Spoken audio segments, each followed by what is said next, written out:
नमस्कार दोस्तों, जीएस विस्तार चैनल में आप लोगों का स्वागत है। मैं कुलदीप सिंह। आज हम लोग जूनियर सीटेट लेवल के कुछ लास्ट ईयर के जो जीएस के क्वेश्चंस आए हुए हैं उनको हम लोग डिस्कस करेंगे। यानी सामाजिक विज्ञान या सामाजिक अध्ययन से संबंधित जो भी क्वेश्चंस आए हैं उनको हम लोग डिस्कस करेंगे। तो हम लोग स्टार्ट करते हैं। ये जो क्वेश्चंस आज मैं डिस्कस करने वाला हूँ ये क्वेश्चंस लास्ट ईयर आए हुए हैं, तो इन पे स्पेशली आप लोग ध्यान दीजिएगा, क्योंकि इनमें से कुछ क्वेश्चंस ऐसे हैं कि इधर उधर कर देते हैं और हुबहू वही क्वेश्चन फंस जाते हैं। तो चलिए स्टार्ट किया जाए। पहला क्वेश्चन हम लोग पढ़ेंगे, ज़्यादातर महाजनपदों की मजबूती किलेबंदी थी क्योंकि। देखो, पहला क्वेश्चन जो इसमें दिया हुआ है कि ज़्यादातर महाजनपदों की मजबूती किलेबंदी थी क्योंकि, तो सबसे पहले हम आपको बता देते हैं कि यहाँ पर महाजनपद क्या थे। जो ये टर्म है आपको महाजनपद, ये महाजनपद जो थे ये 16 महाजनपद थे। द्वितीय नगरीय क्रांति में 16 महाजनपद थे। तो देखो, प्रथम नगरीय क्रांति हड़प्पा सभ्यता हो गई। द्वितीय नगरीय क्रांति जो बुद्ध का काल था उस समय भारत में 16 महाजनपद थे।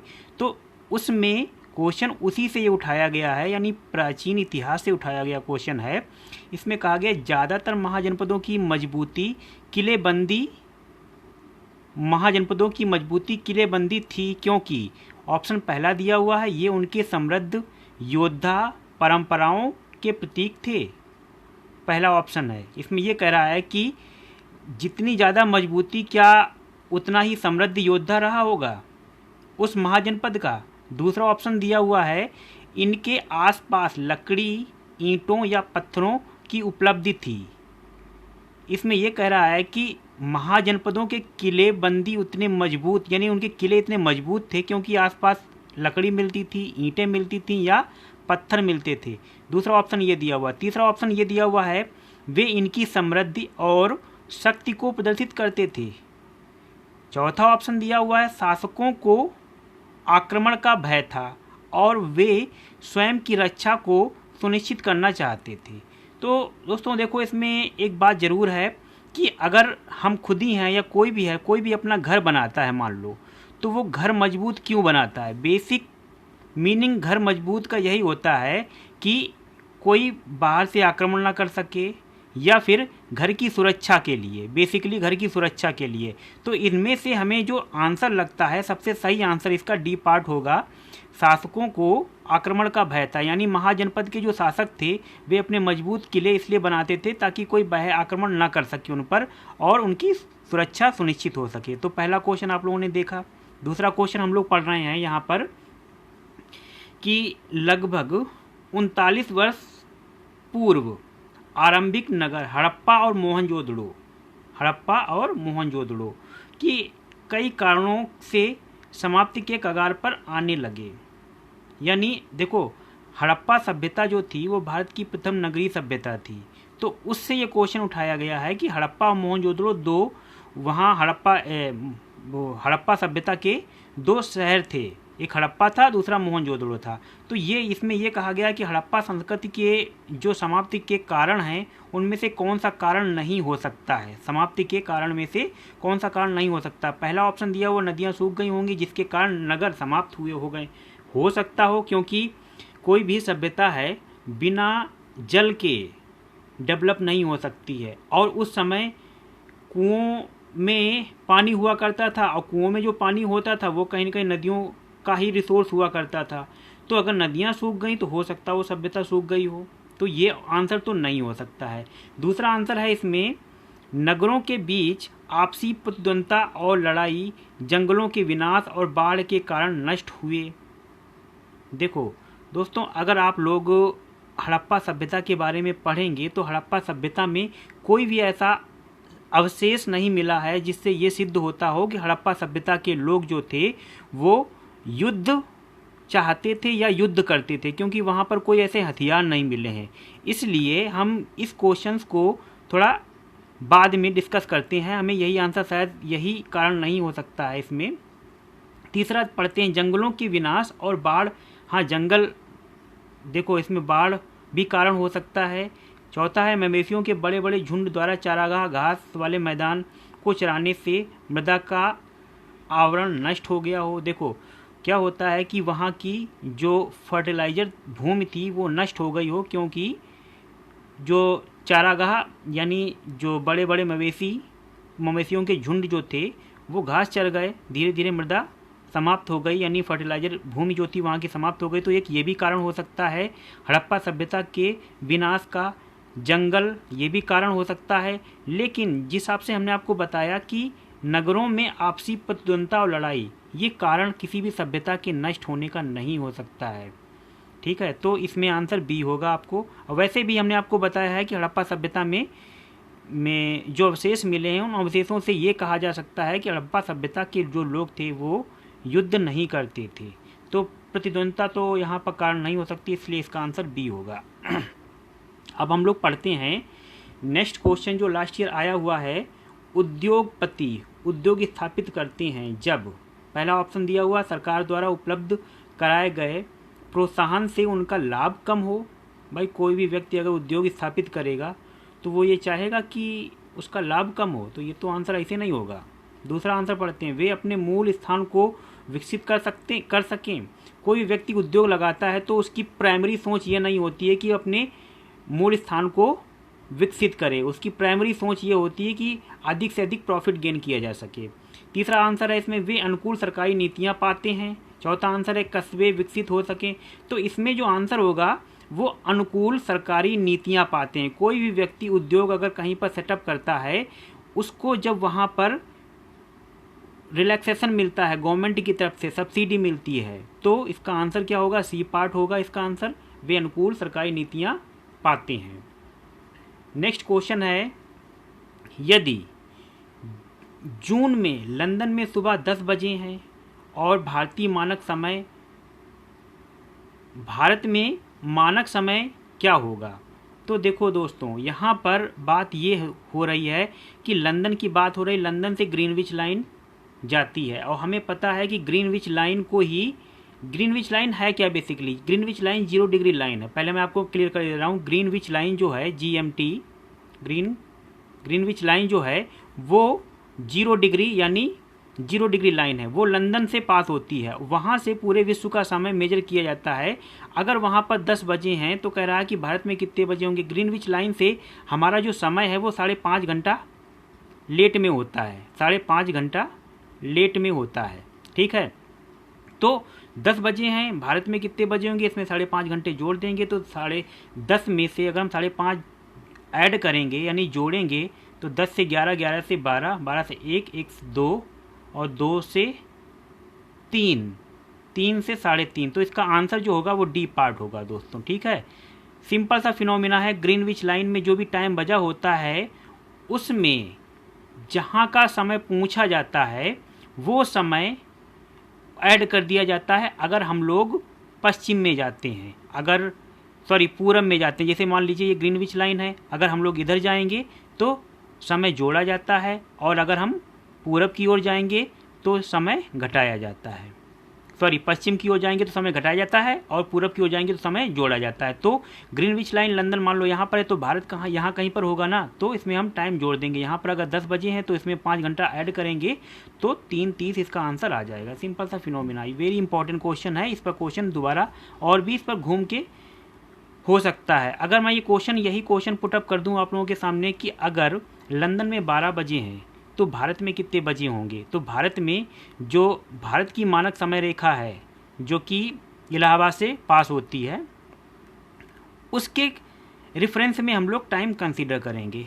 नेक्स्ट क्वेश्चन है, निम्नलिखित में से कौन सा बाजार शब्दावली की व्याख्या करता है। पहला है एक माल जो उत्पाद बेचता है, इसमें पूछा है बाजार, ध्यान देना दोस्तों, इसमें पूछा है बाजार शब्दावली की व्याख्या करता है, बाजार क्या होता है इसमें ये पूछा है।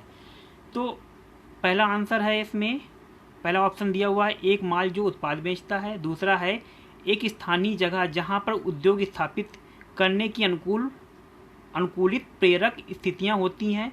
तीसरा आंसर है एक दुकान जहां उद्योगपतियों द्वारा निर्मित वस्तुएं बेची जाती हैं। चौथा आंसर है इसका एक उद्योग द्वारा उत्पादित एक खास किस्म की वस्तु का संभावी व्यापार। तो दोस्तों इसमें बाजार शब्दावली की व्याख्या पूछी गई है, तो हिसाब से मेरे हिसाब से इसका आंसर बी होना चाहिए, क्योंकि इसमें दिया हुआ है स्थानीय जगह जहां पर उद्योग स्थापित करने की अनुकूल व प्रेरक स्थितियां होती हैं। अगर कोई कहे कि दुकान है, जैसे अगर आप लोगों को ये लगता हो कि हो सकता हो आंसर सी भी हो सकता है, दुकान जहां उद्योगपतियों द्वारा निर्मित वस्तुएं बेची जाती हैं। नहीं दोस्तों, बाजार में वस्तुएं बेची भी जाती हैं, खरीदी भी जाती हैं और वहां पर उद्योग भी होते हैं। तो इसमें जो सही आंसर इसका होगा ना, वो बी आंसर होगा। अब हम लोग आगे डिस्कस कर रहे हैं नेक्स्ट क्वेश्चन। हाँ, नेक्स्ट क्वेश्चन है, निम्नलिखित में से कौन सा प्राथमिक आर्थिक गतिविधि नहीं है। इसमें यह पूछा गया है कि प्राथमिक आर्थिक गतिविधि नहीं है। देखो, मछली पालन प्राथमिक आर्थिक गतिविधि बिल्कुल है, बिल्कुल है, क्योंकि मछली पालन जो है वो प्राइमरी लेवल पे आता है। खनन, देखो दोस्तों, खनन का मतलब क्या होता है कि माइनिंग, जैसे मान लो कहीं पर कोल माइनिंग हो रही है तो कोल वहाँ से तुरंत निकल रहा है, ठीक है, तो प्राथमिक आर्थिक गतिविधि है क्या? हाँ, ये भी है। कृषि, ये भी प्राथमिक है, यानी ये सब बेसिक लेवल पे है। व्यापार, अब इसने पूछा व्यापार, व्यापार क्या प्राथमिक है? व्यापार कुछ भी हो सकता है। जैसे मान लो मैं आपको टीचिंग कर रहा हूँ तो हो सकता हो ये भी व्यापार हो सकता है, या फिर कोई कुछ भी कर रहा है, कुछ भी कर रहा है वो व्यापार हो सकता है। लेकिन प्राइमरी पूछा है यहाँ पर, प्राथमिक व्यापार नहीं है, तो ये इसका आंसर यही होगा। यानी प्राथमिक आर्थिक गतिविधि नहीं है तो वो व्यापार है। व्यापार प्राइमरी नहीं है। जैसे कि मान लीजिए मछली पालन हो गया, ठीक है, तो कोई व्यक्ति जिसने मछली पाली अब वो भी व्यापार कर रहा है। उसके बाद में जो मछली खरीद के एक रेस्टोरेंट सेटअप कर रहा है, वहाँ पर मछली बनाकर बेच रहा है, वो भी व्यापार कर रहा है। तो प्राइमरी क्या हो गया? मछली पालन हो गया, और मछली बनाकर बेचना ये भी तो व्यापार हो गया। तो व्यापार इसका आंसर होगा। नेक्स्ट क्वेश्चन हम लोग पढ़ रहे हैं, PHMC का अर्थ, ये तो सिंपल सा है, पब्लिक हेल्थ सेंटर इसका आंसर होगा। इसको सिंपली आप लोग याद कर लीजिएगा। नेक्स्ट क्वेश्चन हम लोग पढ़ते हैं, राजा राममोहन राय जैसे समाज सुधारक स्त्रियों के विरुद्ध प्रचलित सामाजिक अन्याय जैसे सती होना के बारे में प्रचार प्रसार के लिए निम्नलिखित में से किस युक्ति का प्रयोग करते थे। देखो, इसमें ये पूछा है, देखो राजा राममोहन राय के बारे में दोस्तों पूछा है, तो राजा राममोहन राय के बारे में मैं बता देता हूँ कि राजा राममोहन राय जो थे इनको कई नामों से जाना जाता है। जैसे कि भारत में पुनर्जागरण के पिता भी बोला जाता है इनको, ठीक है, या भारत क्या कहते हैं कि उगते हुए भारत का तारा भी बोलते हैं, या जो भी वटेवर जो भी है। राजा राममोहन राय जो थे, इनका जन्म बंगाल के एक ब्राह्मण परिवार में हुआ था और बचपन से ही ये बड़े विद्रोही स्वभाव के थे।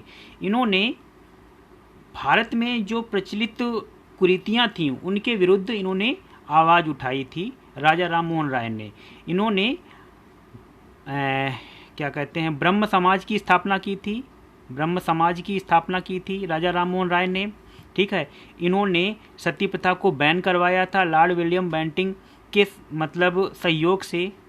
और राजा राममोहन राय जो थे एक पहले ऐसे व्यक्ति थे जिनकी डेथ जो हुई है वो लंदन में, ये पहले भारतीय थे जिनकी डेथ जो हुई है वो ब्रिस्टल में हुई है, यानी इंग्लैंड में हुई थी, ठीक है। तो इनके बारे में पूछा है कि इन्होंने सती प्रथा या सती होना इसके बारे में प्रचार प्रसार के लिए इन्होंने कौन सी युक्ति का प्रयोग करते थे। वे लोकप्रिय राष्ट्रवादी नेताओं की सहायता लेते थे, वे लोकप्रिय सामाजिक वातावरण की सहायता लेते थे, वे सरकार के प्रभाव का प्रयोग करते थे, या अपनी सोच को सिद्ध करने के लिए प्राचीन धार्मिक पाठों में से एक श्लोक या वाक्य का प्रयोग करते थे। इसमें आंसर दोस्तों जो होगा वो लास्ट वाला सही होगा इसका, क्योंकि इसमें ये जो राजा राममोहन राय थे वो अपनी बात को रखने के लिए प्राचीन जो लिटरेचर है इंडिया का, धर्म ग्रंथ है, उनका सहारा लेते थे। ये वे सिद्ध करते थे कि देखो जो कुप्रथाएं हैं ये निकल कर आई हैं, इनका धर्म से कोई लेना देना नहीं है। जैसे सती प्रथा हो गई, सती प्रथा का कोई भी धर्म से लेना देना नहीं है, ये बाद में ये प्रथाएं डेवलप हो गई हैं। या फिर बाल विवाह हो गया, या फिर और भी कई प्रथाएं थी, ठीक है। तो इसमें आंसर जो होगा वो डी पार्ट होगा। वो अपनी सोच से सिद्ध करते थे या किसी भी धार्मिक पाठ का कोई श्लोक उठा लेते थे और उसको बताते थे कि इसमें देखो ऐसा कुछ नहीं दिया हुआ है। तो नेक्स्ट क्वेश्चन हम लोग पढ़ रहे हैं इसमें, यहाँ पर निम्नलिखित का मिलान कीजिए। ठीक है, तो इसमें कहा है कृषि, उद्यान कृषि, मत्स्य पालन और वृक्षा कृषि। तो हम यहाँ पर पहले कृषि, इसके आगे दिया हुआ अंगूर की खेती, उद्यान कृषि फसल उगाना, खेती, मत्स्य ये दिया हुआ। तो इसमें दोस्तों क्या है, देखो कृषि यानी कृषि क्या है, फसल उगाना, खेती करना, तो कृषि ये हो गया इसका आंसर। उद्यान यानी उद्यान कृषि क्या कहलाती, जैसे फूल फल सब्जियां, तो दूसरे का क्या होगा, ये वाला पार्ट होगा। अब देखो दोस्तों, अगर आपको कहीं पर स्टार्टिंग के दो मैच कर जाएं तो आप लोग वही टिक लगा दिया कीजिए। देखो इसमें क्या है कि जैसे कृषि का क्या है सेकंड पार्ट, तो कृषि का सेकंड पार्ट, उद्यान कृषि इसका क्या थर्ड पार्ट, तो थर्ड पार्ट, और बचा हुआ इसका आंसर जो होगा वो सी पार्ट होगा। वैसे डिस्कस कर लेते हैं मत्स्य कृषि, मत्स्य यानी मछली पालन, यहाँ से साफ साफ यही पता चलता है मछली पालन। बचा क्या ये, तो इसको मैच करा दिया हम लोगों ने। नेक्स्ट क्वेश्चन है, बंगाल में प्रायः उन व्यक्तियों अथवा समूहों द्वारा मंदिरों और अन्य धार्मिक भवनों का निर्माण कराया गया जो शक्तिशाली बन रहे थे। अब इसमें आंसर दिए हुए हैं, इसमें से 4 आंसर्स में एक आंसर है सही आंसर है। ठीक है, तो अपनी शक्ति का प्रदर्शन करने के लिए, अपनी धर्म परायणता घोषित करने तथा अनुयायी बनाने के लिए बंगाल में, देखो इसका आंसर जो होगा वो ए ही होगा। आगे क्वेश्चन जो मैं पढ़े लेता हूँ, यह सुनिश्चित करने के लिए कि उन्होंने अच्छे कर्म किए हैं, समाज में अद्भुत वास्तुकला का प्रदर्शन करने के लिए, डी आंसर है इसका, डी ऑप्शन है इसका, परिवेश का महत्व बढ़ाने के लिए। तो इनमें जो सबसे सही आंसर है वो ए पार्ट है। बंगाल में जो व्यक्ति मंदिर बनवाते थे उनका उद्देश्य ये था, या फिर धार्मिक भवन बनवाते थे उनका उद्देश्य ये था कि अपनी शक्ति का प्रदर्शन उसके माध्यम से कर सकें और अपने आप को धर्म परायणता घोषित कर सकें। ठीक है, तो इस तरह का बंगाल में प्रचलन था। नेक्स्ट क्वेश्चन है, यहाँ पर हम लोग पढ़ेंगे 19वीं शताब्दी के मध्य ब्रिटिश इतिहासकारों ने भारत के इतिहास को 3 कालों में बांटा है, हिंदू भारत, मुस्लिम भारत और ब्रिटिश भारत। इस विभाजन का क्या आधार था, यानी ब्रिटिश इतिहासकारों ने भारत के इतिहास को हिंदू भारत के एक डिवीजन में कर दिया, दूसरे डिवीजन में मुस्लिम भारत कर दिया, तीसरे डिवीजन में ब्रिटिश भारत कर दिया। तो इसका क्या उद्देश्य रहा होगा, इनमें से चारों ऑप्शन है, इनमें से क्या एक उद्देश्य दिया होगा। ब्रिटिश लोग समझते थे कि वे इतिहास को उन बिंदु पर सर्वाधिक ज्ञानवान थे और इसलिए उन्होंने इसका विभाजन किया। नहीं, ऐसा तो कुछ नहीं है, ये तो आंसर ऐसे ही गलत है। दूसरा, यह याद करने में सुविधाजनक और सरल हो, ये तो आंसर ऐसे नहीं होगा, क्योंकि इतिहास याद करने की सुविधा से इतिहास नहीं डिवाइड किया जाता है। तीसरा आंसर है, यह इस विचार पर आधारित है कि शासकों का धर्म एक महत्वपूर्ण ऐतिहासिक परिवर्तन था। हाँ, ये चीज़ हो सकती, क्योंकि यहाँ पर देखो हिंदू भारत दिया हुआ है, मुस्लिम भारत दिया हुआ है, ब्रिटिश भारत दिया हुआ। तो ब्रिटिश कौन थे, ब्रिटिश जो थे वो क्रिश्चियन थे, तो वो धर्म यानी डेवलपमेंट को धर्म से जोड़ते थे। उनका ये ऐसा मानना था कि जो डेवलपमेंट है वो धर्म से ही है। नेक्स्ट आंसर है इसका, उसे इसका आंसर सी पार्ट होगा। ठीक है, नेक्स्ट भी पढ़े ले रहे हैं। इंग्लैंड का इतिहास भी इसी रूप में लिखा गया, ऐसा कुछ नहीं, इंग्लैंड का इतिहास इस रूप में नहीं लिखा गया है। नेक्स्ट क्वेश्चन है, नील की खेती के 2 मुख्य प्रणालियाँ थीं, निजी और सीढ़ीनुमा खेती। सीढ़ीनुमा खेती नील की खेती के लिए नहीं होती है।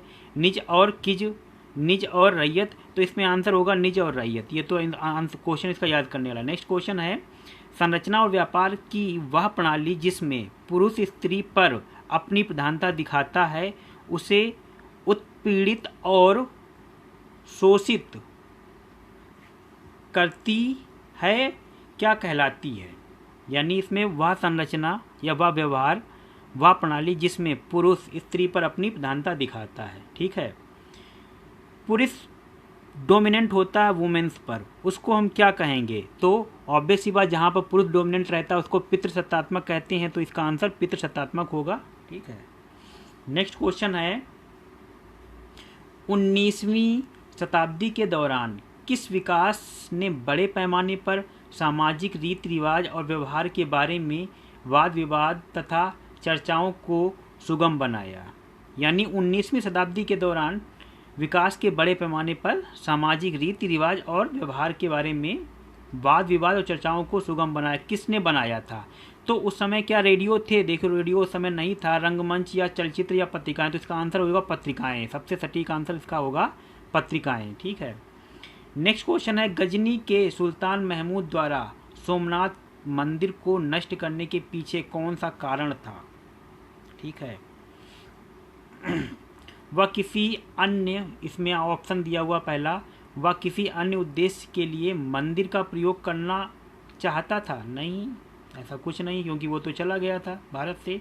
ठीक है, वह वहाँ एक महल बनाना चाहता था। ऐसा भी कोई, ये भी रीजन नहीं है। उसे मंदिर की वास्तुकला पसंद नहीं थी, ये रीजन नहीं है। नेक्स्ट आंसर बचता है उसने इस्लाम के महान नायक के रूप में श्रेय लेने की कोशिश की थी। देखो दोस्तों, उसने, गजनी जो था वो एक मुस्लिम शासक था, कह सकते हो। ठीक है, तो गजनी जो था वो इस्लाम के प्रचार प्रसार के लिए निकला था, ऐसा माना जाता है, लेकिन उद्देश्य कुछ और था, उसका रियल उद्देश्य कुछ और था। लेकिन इतिहासकार ऐसे बोलते हैं कि वो इस्लाम के प्रचार प्रसार के लिए निकला था और वो बुत परस्ती को स्वीकार करता था, यानी वो मूर्ति पूजा के खिलाफ था, इसलिए उसने मंदिर तोड़े। तो इसमें आंसर इसका जो होगा वो डी पार्ट होगा। उसने इस्लाम के महान नायक के रूप में श्रेय लेने की कोशिश की थी। नेक्स्ट क्वेश्चन है ब्रिटिश शासन के अंतर्गत स्थानांतरित कृषकों को कौन सी समस्या का सामना करना पड़ता है। यानी इसमें यह कह रहा है कि जो स्थानीय कृषक हैं, स्थानांतरित कृषक हैं, उनमें कौन सी समस्या उनके सामने आ जाती है। पहला है बेरोजगारी, दूसरा है शोषण, तीसरा है उनके कृषि उत्पादन में गिरावट आई, चौथा है आंसर उनकी गतिविधि प्रतिबंधित हो गई थी। इसका आंसर जो होगा वो डी पार्ट होगा। ब्रिटिश शासन के अंतर्गत, फिर से रिपीट कर रहा हूँ, स्थानांतरित कृषकों को कौन सी समस्या का सामना करना पड़ा। तो उसमें से सबसे बड़ी समस्या जो थी, उनकी गतिविधि प्रतिबंधित हो गई। जिस तरह से वो कृषि करते थे, ठीक है, तो उनके अकॉर्डिंग कृषि नहीं हुई। तो यही मेन इसका रीजन है। नेक्स्ट क्वेश्चन है मध्यकालीन भारत में मंदिरों को डैश के केंद्र के रूप में माना जाता था। किस केंद्र के रूप में माना जाता था। मध्यकाल में मंदिरों को किस केंद्र के रूप में, सूफी आंदोलन के रूप में। मंदिर वो भी सूफी आंदोलन नहीं। वस्तुकला, सांस्कृतिक गतिविधियां या बड़े पैमाने पर विदेशी व्यापार नहीं। इसका आंसर जो होगा वो वस्तुकला होगा। यानी मध्यकाल में जो मंदिर थे वो वस्तुकला के केंद्र के रूप में जाने जाते थे। यानी मंदिरों से हम डिसाइड कर सकते थे कि उस समय वस्तुकला जो थी वो कैसी थी। ठीक है, नेक्स्ट क्वेश्चन है निम्नलिखित में से कौन सा कथन प्राचीन हस्तलिपि के संदर्भ में सही नहीं है। कह रहा है इस क्वेश्चन में कि कौन सा कथन प्राचीन हस्तलिपि के संदर्भ में सही नहीं है। यानी प्राचीन जो लिपि थी उसके बारे में सही नहीं है, ऐसा पूछा गया। वे हस्तलिखित थी और उनके बाद मुद्रित की गई थी। यानी इसमें हस्तलिखित थी, ये भी सही हो सकता है। यानी प्राचीन हस्तलिपि को पहले हस्त लिखा गया होगा, उसके बाद में मुद्रित किया गया होगा। ठीक है, दूसरा कुछ हस्तलिपियां पत्थर या धातु पर उकेरी गई थी। तीसरा है वे प्रायः ताड़ पत्रों पर लिखी हुई थीं।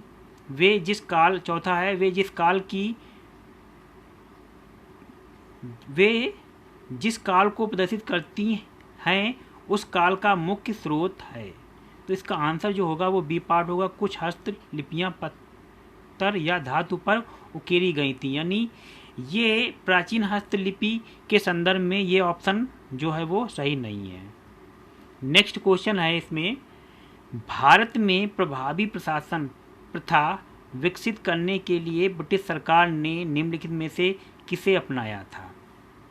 ठीक है, तो यानी ये कह रहा है कि प्रभावी प्रशासन प्रथा विकसित करने के लिए ब्रिटिश सरकार ने कौन सा कदम उठाया था या क्या था?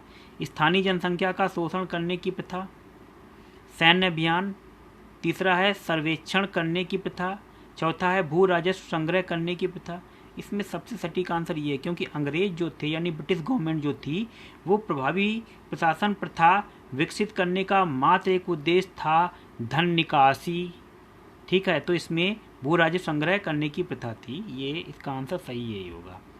नेक्स्ट क्वेश्चन है, अपने ग्रह पृथ्वी के बारे में निम्नलिखित में से क्या नहीं कहा जा सकता? यानी पृथ्वी के बारे में हम क्या नहीं कह सकते हैं? इसे नीला ग्रह कहते हैं, ये तो बिल्कुल सही बात है, नीला ग्रह है पृथ्वी। या पूर्ण गोल है, इसके बारे में हमें सोचना पड़ेगा। पूर्ण गोल तो नहीं है ये, पृथ्वी हमारी जो अंडाकार है, जियोड पोजीशन है। या ध्रुवों के पास थोड़ी चपटी है, ये तो सही आंसर है, ध्रुवों के पास हाँ पृथ्वी थोड़ी चपटी है। इसके बीच में उभार होता है, इसके बीच में उभार होता है, तो इसका आंसर जो होगा वो बी पार्ट होगा। पृथ्वी के बारे में हम ये नहीं कह सकते ये पूर्णतः गोल है, क्योंकि पृथ्वी जो है वो अंडाकार है। तो दोस्तों ये हमारे क्वेश्चन थे जो हमने डिस्कस किए हैं। ये क्वेश्चन लास्ट ईयर आए हुए क्वेश्चन थे, इनको हमने डिस्कस किया है। अगर आप लोगों को ये मेरा लेक्चर अच्छा लगता है तो इसको लाइक कीजिए और मेरे चैनल को सब्सक्राइब कीजिएगा। And thank you for watching this video.